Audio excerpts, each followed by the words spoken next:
So I recently just put out a video about my new video editing PC, and I've been waiting on the final piece to it, the Ryzen 9 3900X, for over 3 months now. I ordered it like 3-4 days after it released, but these things were selling like hotcakes, and I could not get mine to ship up until about 2 weeks ago, a week to 2 weeks ago, when it finally showed up at my door. And let me tell you, this thing is super fast and super powerful. Going over the benchmarks, I scored over 7,100 on Cinebench with this CPU. To keep in mind, my last computer that I was editing on, I scored 444. So to go to 71 plus 100,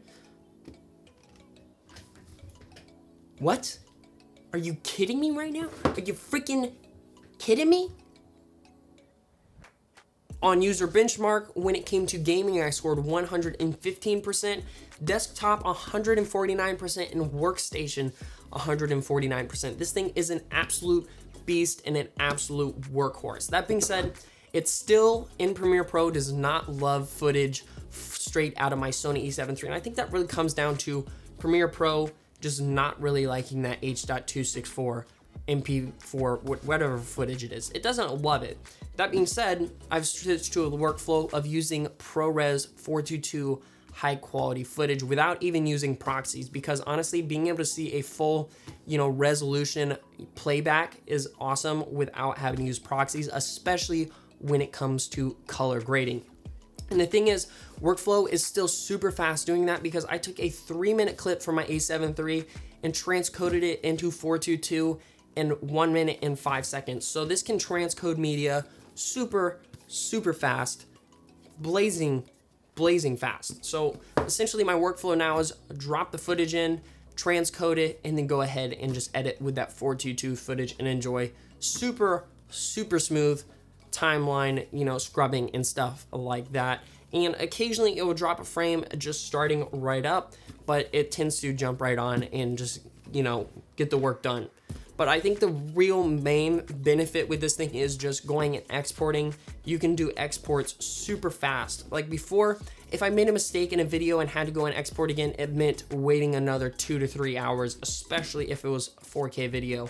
Whereas this means it's like, oh, I just need to export it again. No problem, boop, done.